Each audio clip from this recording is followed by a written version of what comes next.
Shalom, everybody, and welcome to the Yishai Fleisher Show, broadcasting live from Judea to the world, and you're a part of it wherever you are. Shalom, and welcome to Malkah Fleisher. Hello. Chodesh Tov, Yishai. That's right. Today is Rosh Chodesh Adar, and that means that it's Adar Beis. Adar Bet. Right, which is... Adar number 2. Adar 2, Roman numeral 2, okay? Round or whatever 2. number. Yeah, however you want to say it. Do, okay?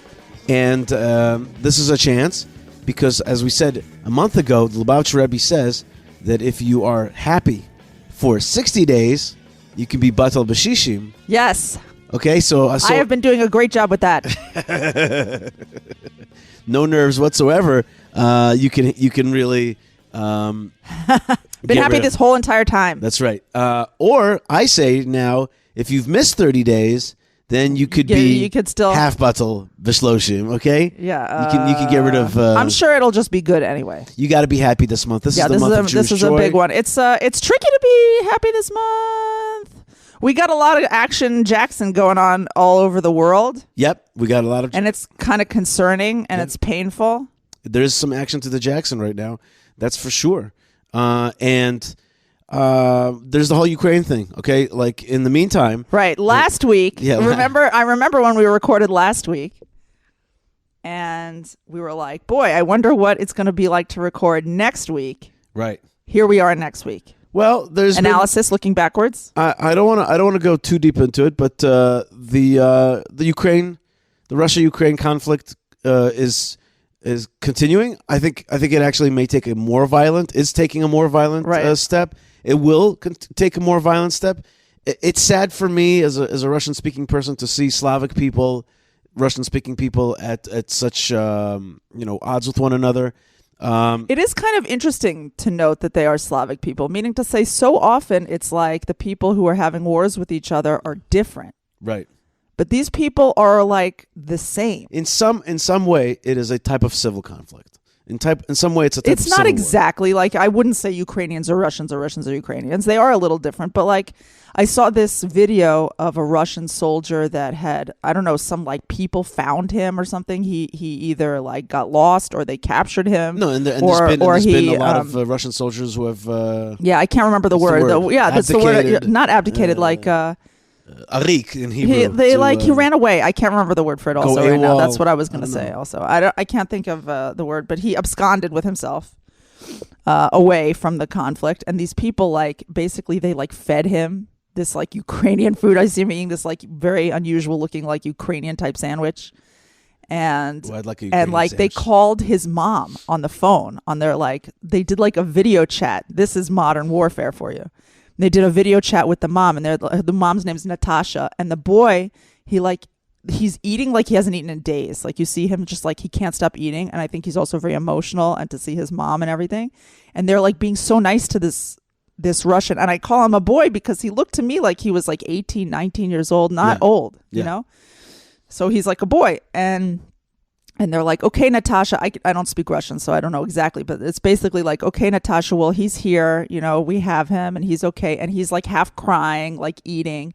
And you see that it's almost like it's sort of like a kid got lost and like got found in a different neighborhood and they like called his mom. You know what I'm saying? It's like, it's all so close. Well, there's been a lot of reports. And they're all speaking the same exact language. And right. There's a lot of reports that the Russian soldiers are very young. That they didn't know what they were exactly getting into. They did not know they were going to Ukraine. And that they're not comfortable with it, and that the Ukrainian people are being kind. Again, it's the same language, although it's important to know Ukrainians have another language, which is Ukrainian, which is a language that's not easily understood by Russians.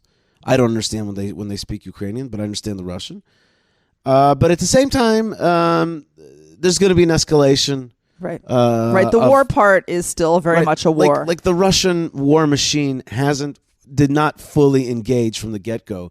It's clear that there was a failure of intelligence. They didn't understand. They thought that they were coming in. They're going to be like half liberators. They thought that it was going to be, everybody's going to be afraid of the Russian war machine and just kind of put down arms. They didn't expect this thing. I mean, I definitely remember that when the Russia came in, I was like, well, this is going to last about a day and a half. Right. But it did not. But the other side of the Russian war machine, which hasn't been activated yet, which is the jets and the long-range bombers, and God forbid, very, very scarily, the nuclear word has been bantied around. Can you believe that?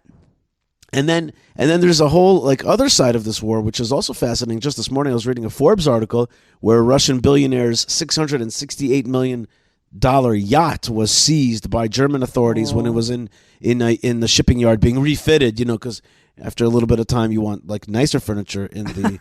There was some phrase there's 100 different couches within this vessel. Whoa. It's manned by 98 people. Wow. It's like a cruise liner. Yeah, it's like a mini cruise liner. Yeah. So, there's all that. Then there's the whole Jewish aspect of it. Like this guy, Zelensky. Is he this great heroic Jew? On the one hand, he's acting heroically. On the other hand, I think that at least the understandings, and I don't, and I think another thing is, let's all admit to ourselves that this is a long conflict. My mom, who feeds me a lot of information and understanding about these conflicts, said to me that Pushkin, the famous Russian author, wrote a long time ago that the Slavs and their internal conflicts. Right. It's this is a long conflict that has a lot to do with a lot of other things. Even this particular conflict, it's a really long conflict, the Ukraine-Russia thing. Right. But even this limited military experience is part of a bigger thing. Right. That's right. That started already in 2014, I think. In 2014, they already started shooting. And so some guys that wrote to me, some guy on Twitter, and Twitter is also another battlefront, right? Yeah. And some guy wrote to me do you know how many people have been killed in Donbass already? This region that's close to the Russian separatist region. Mm-hmm.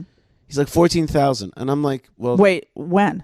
Right, over the last 8 years. Over the last 8 years. But most of those are pro-Russian separatists that were killed by Ukraine.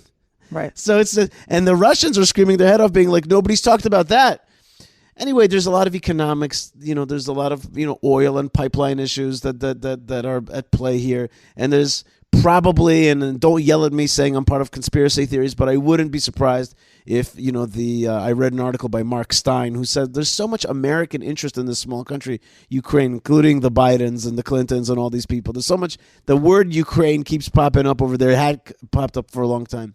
In any case, then there's. I heard something on the news that Ukraine has major nuclear capabilities. Is that true? Had they gave it up? Oh, That's right. That was one of the great discussions that was happening in the 90s. Should Ukraine give up its nuclear arsenal, its Soviet nuclear arsenal, and therefore be defended from Russia, right? Or should they give it up? And I think we should probably thank our lucky stars that they did give it up, because who knows where it would have ended up. It's important to understand Ukraine is a hyper corrupt country.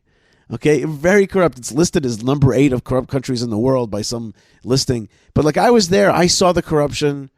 It's all paying under the table, and the whole thing is like that. The whole thing is built from top to bottom. From top to bottom. You'd expect it at the top, but it's the very bottom as well. It's you pay off the cops to not give you a worse ticket. It's like a whole thing like that. So then there's the Jewish aspect of this whole thing, which I started saying, but it's all these Jews. For example, just this morning you saw that that there's a orphanage. Right. A Jewish orphanage, and there's 100 orphans, and they're coming to Israel. And it's where from are there 100 Jewish orphans? I couldn't believe that. Where are there all these orphans from? Jewish orphans. It's and that's another thing, which is the numbers are wild. You hear right. You can't really. It's not that you can't trust, but it's just you can't trust. Yeah, you know what I mean. Trust. It's you just have no idea. It's the Russians will be there are 800 dead Russians, and the Ukrainians are there are 7,000 dead Russians. You're just right. Right. Or another example is, but I was talking more about how many Jews are in these places. How many Jews and how many Jewish people? How many actual Jews? Right. And you've gotten to the place in history. We've gotten to a place in history now where it's people tend to wonder how it is that Jews end up staying in all these different isolated locales. Right. I was in Kiev, and I did see Jews. I went to synagogue. I met Jews. Right. But it wasn't strong. It wasn't a big Jewish center on any level. It just seemed like a few kind of and there's no question that there are Jews. There's no question that there are Jews. There are Jews for sure, but then you're are all these people Jews? Right? Are they actually Jews? And then there's this now discussion about refugees. Right? There's refugees, and some people are bring even non-Jewish refugees to Israel. And I'm always here's me, and I know I am in the minority. I'm raising my hand. I know I'm in the minority, but I'm like, what are we talking about here? What are we talking about? Like, there are European countries all around there, Slavic countries like Poland, okay, and other countries. They get taken.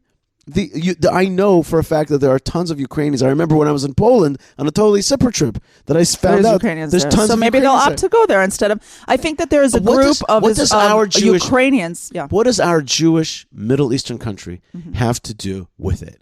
What does it have to do with it? Nothing. And I just say we don't have to stick in our nose into business. Like, for example, when Naftali Bennett offered to mediate, I'm just like, bro, you don't speak the language. You're not from there. You don't need to mediate. Don't you like? Well, I understand why he did that. I don't think that was so crazy. I'm not saying crazy. The reason he did that is because Israel's a country that has a relationship with both those countries. Okay. So that makes it's just one of many countries that has a relationship with those countries. And that's it. It's important to remember that Israel is also this like. We're Jewish, and we have relationships and good and a lot of bad with both of these countries. Good, right. Russia sometimes lets us bomb the Syrian places, and bad, they empower our Iranian enemies. And Ukraine, like, that's good, but we have deep history of anti-Semitism, and the Ukrainian ambassador to Israel gave a speech saying, "Hey, we were really good to you during the Holocaust." He said, "Do you know that the third the country that's number 3 in the amount of righteous Gentiles on the list of righteous Gentiles is Ukraine in terms of amount?" And the answer is yeah, but number 1 is Poland in the first place. And like, don't you Ukrainian, God bless you guys, and I don't want to see one hair on your head hurt, but like, don't be selling to me now that like it comes because you guys, we should support you. Yeah, we've been ungrateful this whole time. It's like, do me a favor, you guys were manning the death camps. We know that. We know about the Ukrainian Holocaust. We know about Lvov. We know about Babi Yar. We know about Babi Yar. We know about Khmelnytsky massacre. Come on. With respect, I say this, like, really, and I'm not trying to kick you when you're down. God forbid. And there are Jews who say, like, you see, it took time, and God is taking his revenge on what they did to us, that type of thing. I don't know, and I don't want to say that, and I'm not here to right. We're not smart enough. That is way above our pay grade to be talking about stuff like that. And I don't, you know what I mean? And there are real people, and there are real suffering. And then it is horrible. I think to myself, like, I have like a doctor's appointment this morning, and I plan on listening to like a podcast while I drive to my doctor's appointment. I'm just like, what are other people doing today? Right. Do you know what I'm saying? Like, what are like they're walking in the mud in the Frozenville.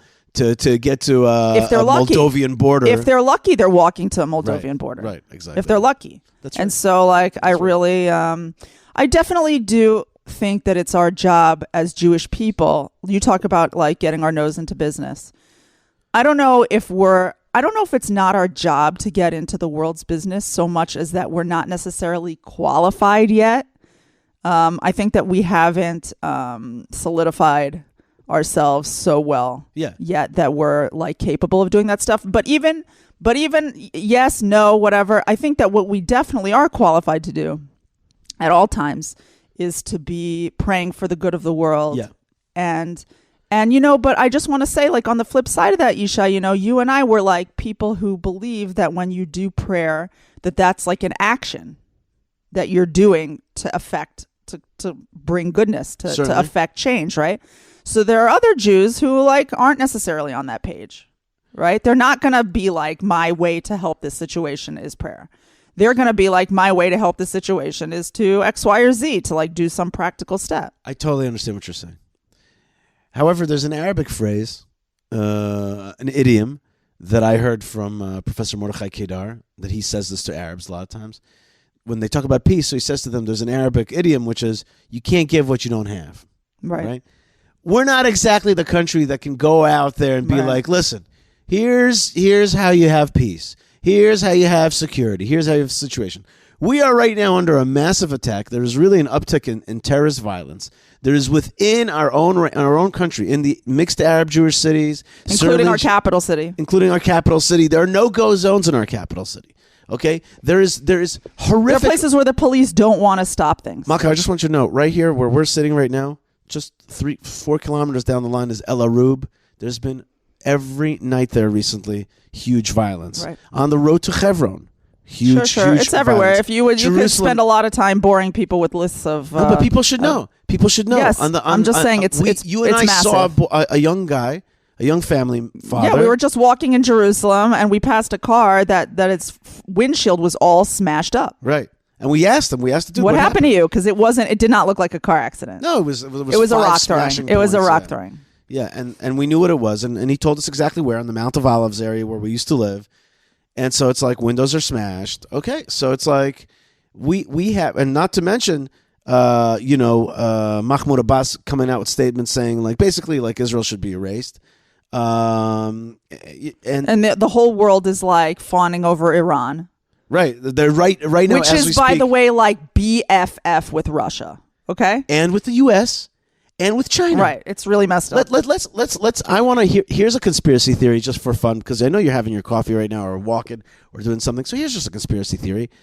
There's this whole Ukraine-Russia crisis. Meantime, the U.S., Russia, and China are totally in cahoots in Vienna, signing a deal to allow $7 billion to be unfrozen for the Iranians, and basically paving the way for a nuclear bomb. Part B is the part that I'm especially concerned with. It's the same. It's allowing one of the most thuggish, repressive people shooting in the streets, shooting down protests. Super anti-democratic. Anti-democratic, anti-people, anti-Israel, anti-America. And if you go to Khomeini on Twitter, he's ripping America. Meantime, I just saw it today. I was reading. By the way, he's on Twitter. Donald Trump. Not on Twitter. Not on Twitter. What a world. Khomeini, star on Twitter. Okay. You by the way, great Twitter account. They write very well. Also in many languages. Interesting. Many languages. He puts out in French and in Farsi and in English and in a lot of stuff. So and also what a cool world is that you can hit the translate button and there it is. That's pretty cool. Yeah. I blew my mom's mind away when I put up a Google Lens on a photo an Arabic writing that I didn't know what it said, and it just was like translated it for you. It just appeared. Was she like screaming? She was just like, because it's really shocking when you first see it, because it changes what you're looking at. Right. Any case, bottom line, Malkah, is that the world is in flux. I don't think Israel really has a lot of advice to give. I think that we should, as you said, stabilize our situation. But I do want to say, Yishai, that one of the main goals, like one of the main values of Israel has always been to take in Jews in their time of need. That has always been one of the foundational concepts of Israel. And Israel, for now, like you were just saying, that people are talking about bringing in non-Jews, yes, Jews, all this stuff. So for now, apparently, the policy is going to be to only let in Jews. And not even just Jews, people who have family members in Israel. Right. Which, by the way, may not also be Jews. So meaning to say, like, I think there may be people here who have non-Jewish family in Israel, and they themselves are non-Jews. But the point is that you have to prove that you have a family member who can vouch for you. And that's how they come into Israel. I just wonder what's going to be with that landmass, because there's so many people leaving right now. So many quote unquote refugees. Some of them are refugees. Some of them are also, that Ukraine is actually a place with one of the greatest rates of exodus in general. Right. People trying now to leave they're saying that country. there's 1 million people trying to leave Ukraine. I think it depends. This has been an interesting moment. While I wouldn't say at all that it's worth it, Ukraine has kind of utilized this moment to try and really emphasize its push to get into Europe. Right. To be officially recognized as a member of the EU. And there's different factions who want, who don't want, and it could go through. Like, it's definitely would be the fashionable thing to do right now, to let Ukraine into the EU, even though the EU has been pushing against it. And Russia for sure has been pushing against it and is literally pushing against it right now. If Ukraine becomes part of EU, I can envision all those people coming right back, because then they can live at home and be part of Europe. But I don't think they want back. That's the thing. The thing is that there's another side to this whole thing, which is not like there's a big Ukrainian nationalism in the Twitter sphere, but But on the ground, there's a lot of people who are like, I want opportunity somewhere else. I want to live in a non-corrupt, non-messed up country. And if I can go live somewhere else, and now they'll let me in, I might just hop a ride on that. We'll see. You know what I mean? We shall see. It's a very complex thing, and a very emotional thing. And like I just one last example on this. I have a guy that I just started a relationship with, which is a video editor of this organization that I started working with, and he happens to be not only Ukrainian Jew, but like with real family there, and he's just in such pain right now. Mm-hmm. And I'm just like, I felt bad for him because, to me, I'm like a little bit, I want to be a little bit cold about it. I want to be like, look, there's a conflict. There's a million conflicts around the world. I'm just saying, but he made me feel like, and I have other friends who like are much closer to this thing. Also, my own brother, his wife is Ukrainian. Her mother is still there. And so you're right, Malkah, that like it's not easy to be aloof. And it's unlike us. Yeah. Also, to not take like a strong position on something. And I know that when the Iranian people were being shot in the streets when they were protesting. Yes, we took a strong position against that. No, we didn't. You and I took a strong position, but so what? Yeah. But the average person didn't give a damn about it. And there's tons of horrific global conflicts that nobody gives a... Right. I was just wondering why nobody like made like a huge uproar over the siege on Yemen. Okay. You remember that? And like there were pictures of like children, like old school, starving, like little sweet little kids who were all skeletal. Yeah. And like I didn't see, you know what I mean? It is interesting that this has like become a big inflamed issue, whereas other wars have not. And that puts a question mark on it. The Arab Spring, right? Also, like the Arab Spring, it was big. That one lasted a long time. But the Arab Spring, even when it began, there wasn't like marches in Berlin. Right. And that, yeah. So I just don't understand. I don't understand how one conflict will be like cool. I don't know if the word is cool, but like so heartrending, whereas another conflict, which is very similar, is not so heartrending. I don't think the word heartrending is the right word. No, I mean for the consumer of news, right? It's like for the average person. Right. So that I'm saying I wouldn't use the word heartrending. I would use the word, why does the media or states pick certain conflicts to be like, well, this is very important to us. And other ones, they say, well, it's not important to us. It's certainly not about the people's plight. It's about somebody decides out there that this is the cool or important or for other reasons becomes the cause celeb. Okay? Right. Well, I have to tell you, Yishai, that after 2 years of certainly the terrorism that we face here. Yeah. Right. And the jihad that we face here and the daily hate is zero cause celeb. Right. The daily attacks, and when a Jewish people attack or fight back against Arabs, that becomes a mini cause celeb. But when our daily plight of terrorism that we face every single day here, and that we cannot walk in our land freely because we have these jihadi zones, jihadi no-go zones in our land. Nobody talks about that. It's not even important to anybody. That in Jerusalem there are neighborhoods that are antithetical to the whole state of Israel. That would love to see Israel erased. That cops could barely go in there, and certainly not a Jewish private citizen. It's like that's not the cause celeb of anybody, and that's what I mean. That's what I'm trying to say. Like sometimes it's like frustrating to me. I'm just like, really, like you're sending out all these teams out to rescue the refugees of Ukraine. And what about? I'm not sure we need rescuing exactly. And what about sending a team to take care of that Jews cannot walk in this land? Anyway, all right. Okay, it's not exactly the same. It's not a one-for-one comparison at all. It's certainly not. But I guess the point really is like, how is it that the media takes up the cause of something? Right. Okay, Malkah. After 2 years, I just wanted to say that after 2 years of watching how the media covered COVID, right, I just I can at least recognize. I don't know a lot of answers, but what I can recognize is that there is like a big entity of the media. And it makes decisions based on certain goals. That's right. And I wonder what the goal is here. I just want to add one last point, and then I really want to move on very quickly, which is that my mom said something that's important. She said that she thinks that God is very much back in the saddle. He's very much moving stuff along. I don't think he ever left the saddle. No, he never left the saddle. But I mean to say, sometimes. According to my mom's way of thinking, it's like there's an activism right now and it's almost like Putin's mind was seized to like a pharaonic type of thing to make these moves. I don't want anybody to please misunderstand. I am not in any way justifying, normalizing. I really like we pray for peace, and we are against. I get no joy out of this. Yeah, this whole this thing, battle. yeah. I get no joy out of it. Some people get this kind of adrenaline rush. We talked about adrenaline junkies last week. I have no adrenaline rush out of this thing. I'm not happy. I feel very sorry for all the people who I know are devastated by their losses. But there is one thing to learn from this whole thing.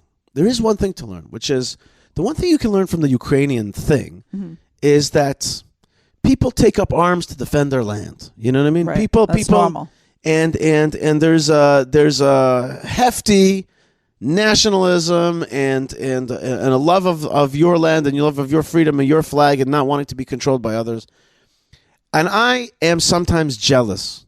I gave a talk this week to a fabulous group, and so did you, to the Hartman Institute. Wonderful, 80 kids, smart, quarter Israeli, the rest were like American, and they were smart and with it and asked questions. And they came from the center, liberal, left world, mostly. And I spoke to them like I always spoke to them, and I laid out my 3 pillars. My 3 pillars are that that Israel is a country based on history and the Bible and the archaeology that bases that, and the international law that recognizes it. So that's one wing, that's one pillar. And the second pillar is that Israel is a nation state, and I go out to explain what a nation state is, what other nation states are like in this region of nation states. And the third explanation which I give, the third pillar, is that Israel's got to be a Middle East country. It's got to be like the region around here and not different. That's one that's, by the way, very hard for liberal folks to swallow. And that we have to, in some ways, accept that there are rules of the Middle East and act like the Middle East. And they threw out tons and tons and tons of questions for me. And at the end of this session, which was a relatively common session for me, there was no questions that I wasn't able to handle, and I had a big realization. There's a missing 4th pillar in my talk. And the missing 4th pillar is that we have to remember the love of our own people for our own story. We got to remember the Jewish/nationalistic love of defending our peoplehood's plight, loving our people's development, loving our land, loving every inch of our land, loving every inch of our history and remembering it, not being too quick to forgive, remembering the pain that we had, believing that not one hair on one head of our people. It's a loyalty. A loyalty. That's called Cosa Nostra, if you'd like. Our thing, our family thing. I'm sure Eric is gonna write to me explaining La to Familia. me. La Familia. Right. No, absolutely. Right. Like La Familia, like that kind of thing. Like a feeling of shalanu, mi shalanu. And there are people, there's another word, anash. There are people who want to break that. Right. There are people who work on breaking that, and they tell you that you should feel some kind of a shame for feeling loyalty, that somehow you're not being part of truth, you're being part of loyalty. Or that if you false. are loyal, you are. You missed the big word. That you're right. You're totally right. Right. There's people that say that's some kind of limited. There's right, another word. That you're that you're a small thinker, and that in order to be a big thinker, then you have to stretch outside your family, and your family's who you choose. And your family isn't just your family. Your family could be anyone, and you can say that your mom isn't your family, but your best friend is your family because your family is who you love. But there's one more attack from the outside against the La Familia nationalism of Israel specifically, which is supremacism. Right. Supremacism. You're a supremacist. Nobody's out there saying there's Ukrainian supremacists, right? That's true. Nobody's out there saying that. They're not like, oh my gosh, Ukrainian, you're a supremacist because you want a Ukrainian country with Ukrainian people living there. That is so true. Right? And here, the minute you say, like, wait a minute, we're Ukrainian, we want to be Ukrainian. What's wrong with that? And everyone's like, that is beautiful. Right. And if you want to say, I'm Israeli, I want to be Israeli, I want to be a Jew in the Jewish state. That's you're a racist and you're a supremacist and you're an apartheidist. And you're like, what the heck? You know what I mean? And that's because all that stuff is just anti-Semitism. No, but that's because that's what that is. Honey, that's from the outside. Yes. But from the inside, my point in this whole spiel is the kids, they're not strong. Right. They don't feel part of the Jewish nation. they don't feel part of its history. They ask questions that you could tell that like what's missing there is a lacking dose of the love for our people, our story, our issues. It's and I'm going to incorporate that from now on in our talk. So it's not just anti-Semitism. It's a lack of Semitism, philo-Semitism within the Semites. Right. And that's a problem. That's major. That's major. That's hard. That's hard to fix. And if we could take anything from these nationalistic conflicts out there, if we could take anything from Ukraine, if we could take anything, is like the love of your land, the love of your country, it's natural the love of and your story. healthy to love your people and to love your land. Right. And it's not supremacism. Don't be afraid of all those people who just use that as a club against you. It's a cudgel against you. Don't be afraid of that. It's okay to love your country, and it's okay to love your people. And it's okay to be like, you know what I'm about? I'm about developing the Jewish state. Because you speak to liberal kids, and it is an hour's worth of questions about Palestine. Palestine this and Palestine this. What about the Arabs this? What about the Arabs that? And they never say to you, you know, how are we doing in Jewish education? How are we cleaning up our land and making sure that it's beautiful and that the water tables are clean underneath? You know, as parents, you know, when you go to like parenting websites and stuff, and you're like, they talk about like things that you need to, you know, that different issues that you have with your kids, and you want to raise your kids, and they're having some kind of problem. So often the thing that first piece of advice that they'll tell you is lead by example. Right. Not do as I say, do as I do. Right. So if we were a better example inside, and Israel's a very good country. Like sometimes, you know, lately we've become critical. And it's okay to be critical because there are changes that need to happen. But at the same time, we obviously recognize that there's a lot that's working here, and there's a decent foundation from which to build. And thank God for the Jewish state every single day. But we have some major issues, and they've been shined a light on in the last few years. And like it's time to do it. It's time to fix them. And if we don't fix them, then we can't be going out to the world telling other people that we're like a big example of X when we haven't figured out X. Malkah Fleisher, it's time to let you go so you get on your merry day. I know you got a big trip right now, so I want to wish you atzlacha. Thank you. And God's blessing and a chodesh tov, chodesh adar. Yes, only good news for everybody, really. This is a month of happiness. That's right. And I know that some people are not feeling very happy, and I really want to bless you. You know who died on Hashem will help you to be happy and to give you reasons to be happy, and to also help you to figure out where your happiness is. You know who died on Purim? Stalin. Just saying. Anyway. Yeah. God bless you folks out there. Malkah, thanks so much for being with me. I'll be back right after this with some Table Torah for you to take into this new month and this beautiful Shabbat. And keep up the great strength, Malkah, and thank you so much for being with us. Shabbat Shalom. Lots of love and Shabbat Shalom and blessings from the land of blessings. We'll be right back. Don't worry. The Yishai Fleisher Show will be right back, so stay tuned.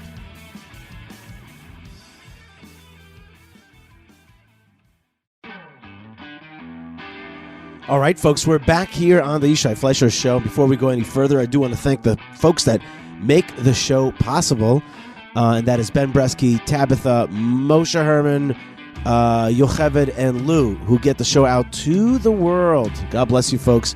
Thank you so much for all that you do to make the show possible. And I want to also thank our sponsors, Prohibition Pickle. You listen to the show, you know we love Prohibition Pickle. And this Shabbat, I am really hoping for some good salami, good vodka, and they make, of course, herring and stuff. I happen to be an outlier, and I don't like herring. And I know you say, Yishai, you got Russian background, yeah. And by the way, I just want to say, like, just to be cool like that, I also have Ukrainian background in the sense that my family, part of my family comes from Poland, and another part comes from actually Odessa, right? So there you go, and that's in the news again now. In any case, that's Prohibition Pickle. They make the great stuff, including herring. Check them out on Facebook and on Instagram. Our good folks at the Hebron Fund, hebronfund.org. They make this place, Hebron, strong. They make the forefathers and mothers continue to have nachas from their children because people can visit, and the place is beautified. And right now we have many beautiful projects to We're building the new Chizkiah quarter, and I forgot to tell you that I saw this week with my own eyes a new neighborhood in Hebron being built, and I saw cement being poured into the earth of Hebron and a new Jewish community, a new Jewish neighborhood opening up, and I was like, it is happening. That is just amazing. It's really happening in our time. So I got very, very excited about that. I got really excited about that. So that's the Rov Chizkiah. It's the Jewish community of Hebron. That's HebronFund.org. I just had a vision in my head of maybe me living in this new neighborhood as I was talking, and that may have accounted for my brain hiccup there for a second, because I was just like, wow, maybe I'll live there. Who knows? Who knows, Hashem? Who knows, Hashem? Please take us to live in the right places and to be in the right places, meet the right people, open the right doors before us. Thank you, Hashem. Okay, and so that's HebronFund.org. And, of course, you could go to YishaiFleisher.com and help us with our projects, including in Hebron, because there's some projects that not everybody can do for various political and legal reasons, but we can. We can. The Yishai Fleisher projects and Kuma, we do amazing stuff to beautify the land of Israel and to strengthen it. You could be part of that. Another way to be part of it is to support the show by going to buying me a coffee. That's right, buying me a coffee. It's really easy. buymeacoffee.com/Yishai. And people are doing it, including my friend Krista and others. And just people make it it's just fun to see somebody buy you a cup of coffee. It makes you feel like your efforts on this Thursday morning in windy, cold Judea, where I have a zillion trillion other things to do right now, and pressure's coming down on my head like a hammer. And I'm like, no, I got to put out the program today. And then when somebody sends me a cup of coffee, I'm like, that is cool because I make an effort for you. A small effort back means a lot, feels amazing. Thank you, friends, and thank you, Hashem. Now, let's get to the last segment of our show, and that is I wanted to have guests on, but it's just been such a runaround week. Again, second week in a row of just total runaround nation. Round around. What was that? Run around you in Judea. So that's what I'm up to here. But before we do let you go, let's talk a little Table Torah, something to think about. First, let's just go through the Torah portions. The portion is Pekude. Let's go through the mini portions, the Aliyot.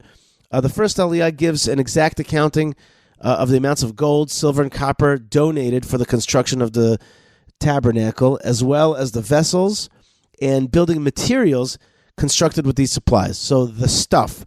This is the Torah portion of the stuff. This is the Torah portion of what happened in the last Torah portion was what is asked of us to do, and then this is the Torah portion of and it got done. It's like this was the put in request, and here's what came out. And you think like, why doesn't the Torah just say and it happened? It could have just been like, this is what God said to you to do, and they did it. And instead it's like, and they did this thing, and it all goes through the vessels and the vestments. What for? You know what? It's for satisfaction. That's right. You know when you're like, I got to do the dishes, and then you're like, I did the dishes? You know when you're like, I got to exercise, and then you're like, I did the exercise? You know when you're like, I have a task, and then you checked off the task?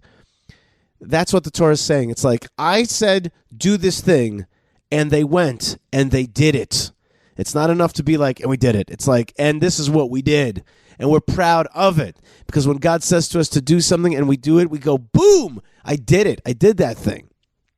And that's exactly all those amazing thoughts that you've had about what to do for God. Be like, boom, I did it for God. I did that thing, okay? I wanted to apply for Aliyah. Boom, I did it. I wanted to buy a tchelet pair of tzitzis. Boom, I did it, you know? I wanted to buy the Israel Bible, and I went to the israelbible.com/ and I gave a coupon code Yishai and got 10% off from the Israel Bible. Boom, I did it. I wanted to spend 15 minutes with my kid, giving them eyeball-to-eyeball attention. Boom, I did it. And you say that to yourself, be like, I did that.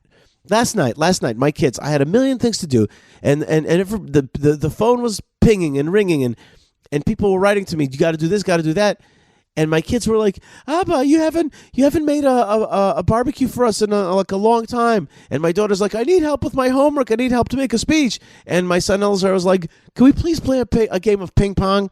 We convert our dining room table to a ping pong table. So you know what I did? I had a million things to do, and I made a little barbecue. with hot dogs right on our porch here. I played ping pong with Elazar 2 games, and he's getting good, real good. Okay, we love ping pong. We really do love ping pong. It's just awesome.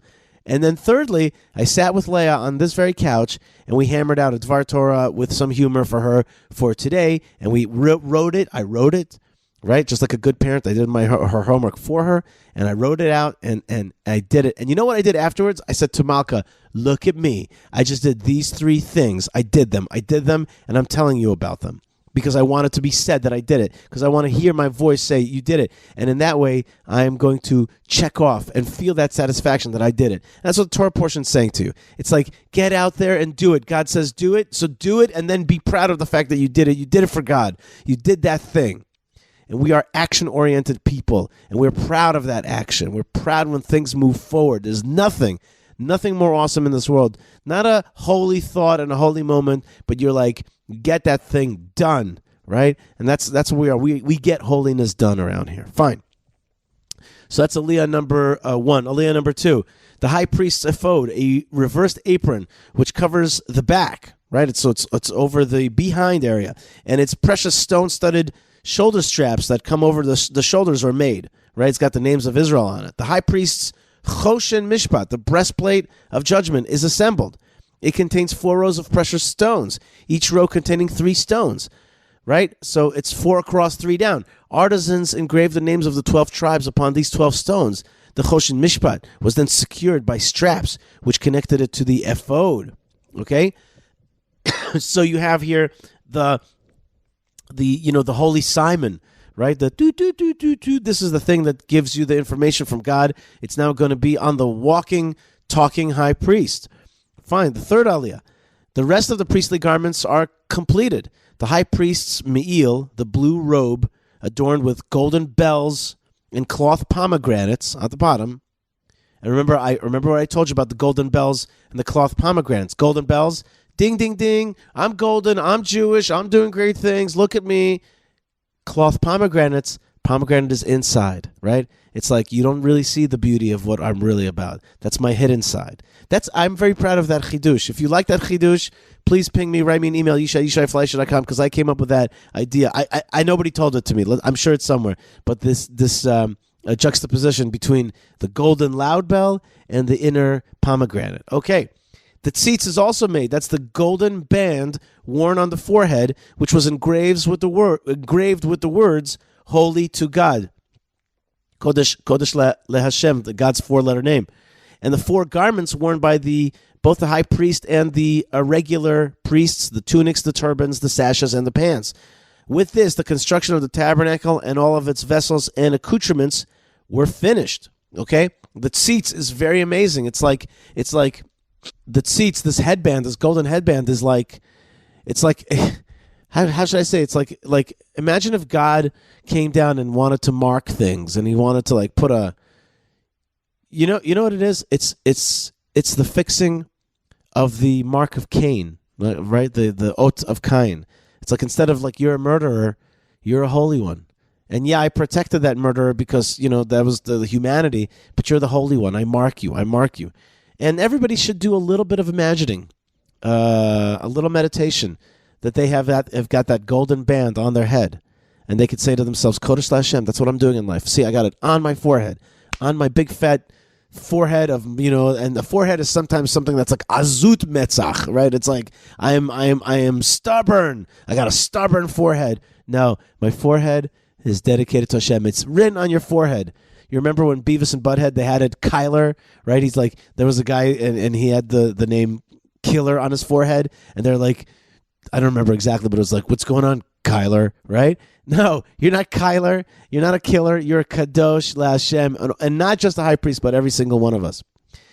Fourth aliyah, the craftspeople brought their finished products to Moshe Rabbeinu. Moshe saw that all the work had been done exactly to God's specifications, and he blessed the workers. Wow, right? Again, it's like present arms, present your stuff. Yes, that's what we do, by the way, on Yom Kippur and coming up on Purim. We present. And Yom Kippur, we present, our piety, our effort to cleanse ourselves. On Purim, we present our our like unadulterated self, we're drunk and we're eating, but it's like we give gifts and we're loving. It's like our simple true selves we present to Hashem. That's what's happening when Moses sees these workers come to him. They show him that they did God's work. He blesses them. Fifth aliyah, God instructs Moshe Rabbeinu to erect the tabernacle on the 1st of Nisan. And this Moses is going to do himself. God also instructs Moses to place all of the tabernacle's vessels in their proper places and to appoint all the items with the anointing oil, thus sanctifying them. So there's going to be, the stuff is in its place, it's getting rubbed down with the sanctification oil. Moses is to direct and is also directed to dress Aaron and his sons in the priestly garment and to anoint them too. So what do we have here? We have the remember those old wind-up engines? It's like started up, and Moshe Rabbeinu is the starter engine, and then this thing is going to go on for perpetuity. Just this morning in synagogue, the priests bless me in the holy blessings of the priests, and I was thinking and concentrating. By the way, have you ever thought about the fact that the priestly blessing is called a triangular priestly blessings? There's 180 degrees in a triangle.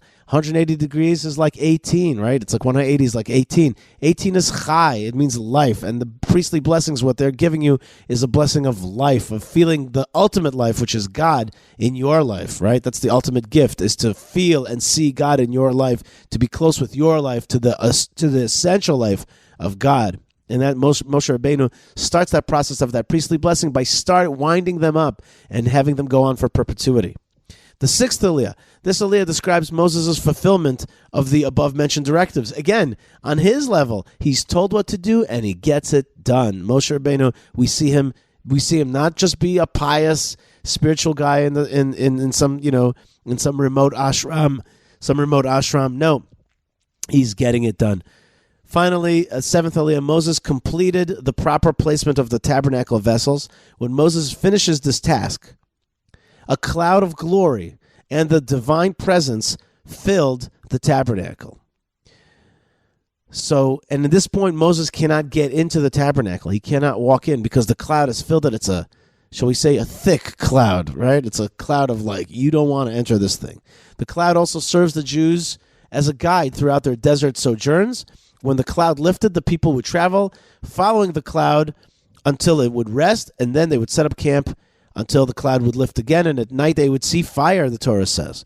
So God was always with them. They saw the cloud of God's presence at daytime, and at nighttime they saw fire.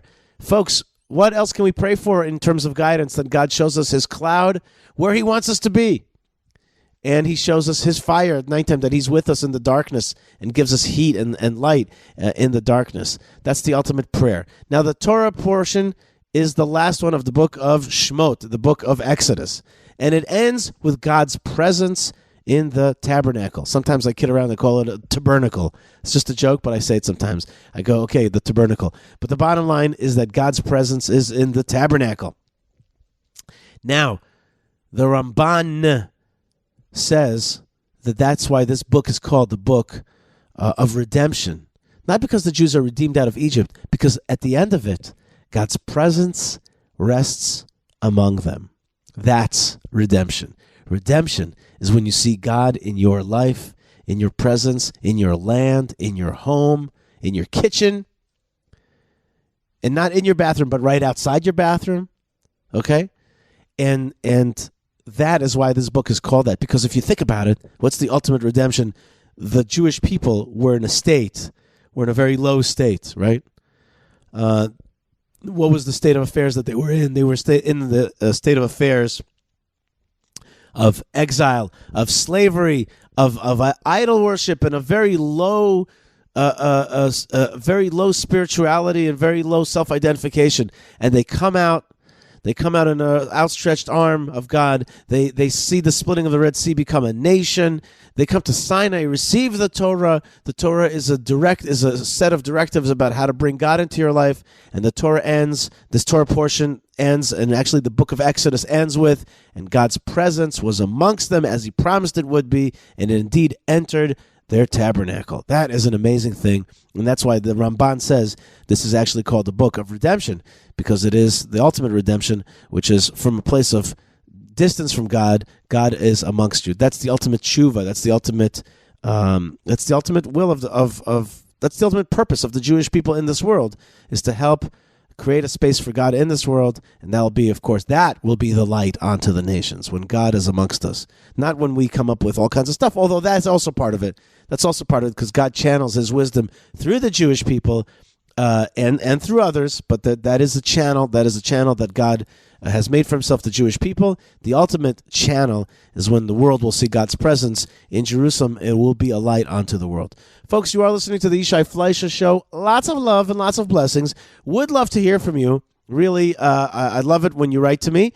And my email address is yishai@yishaifleisher.com. And I want to mention that I got an email from somebody who somehow his email got to my spam box. So he writes, this is Jeff Lapidez. He writes, 7noahidelaws.com. I think I may have read this email before. He writes, I like your podcast again today. Thank you. And he recommends people check out his website, 7noahidelaws.com. 7noahidelaws.com. And so I just wanted to repeat that I got your email, Jeff, and thank you so much. And I just wanted to read you an email from Genevieve. How's that properly pronounced? Let's call her Jen for now, okay? Is that cool, Jen? She says, Shalom, Yishai and Malkah. I enjoy listening to your podcast on a weekly basis. I was grateful that you read a letter a few weeks back from Rachel. She shared good perspectives and helped us to use common sense that God has instilled in us. And she says, I gleaned a great amount of encouragement from hearing your commentary, answers and responses to her considerations. And she says that the interview with Avi Abela also emblazoned my devotion to God, because it resonated so deeply that we are to fear God and trust him and use, again, common sense he gave us. Thank you for helping, being faithful messengers, faithful disciples, and letting your sparks connect with people like me all over the world, both Jew and people who are coming to support God's plan of restoration side by side. What a beautiful phrase. Right? So who are we? We are Jews and people who are coming to support God's plan of restoration side by side. Bang. I'm honored to listen to you, and I pray for this eternal work you are involved in to prosper before us now for generations to come. Shalom, shalom, Genevieve, or Jen, I think I'm going to call her for now. In any case, God bless you folks wherever you are. I know you're strong out there, and I know you need the love, and I know you get the energy rays from Israel, and we feel them when you send them back to us. Let's keep up that good energy. Let's enjoy that Adar spirit, that reborn new month of Adar, which is the month of joy, the month of victory. Oh, and next week we're going to start talking about the Megillat Esther. We'll get right into it, and we'll start preparing for, of course, that great and awesome holiday of Purim. In some ways, the final holiday of the year, and maybe with hints of the final redemption. God bless you, folks. More great stuff is on the way. Stay tuned, stay strong, stay connected. God is broadcasting 24/7. All we have to do is tune in. Lots of love and blessings from the land of blessings, and shalom.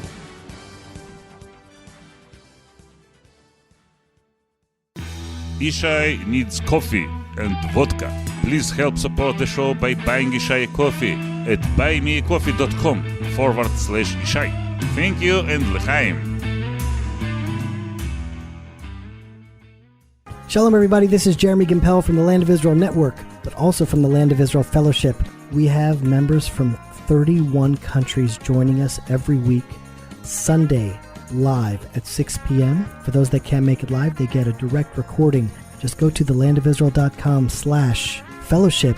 We're growing together, we're learning together, we're celebrating together. The gates are open for all who want to come and join.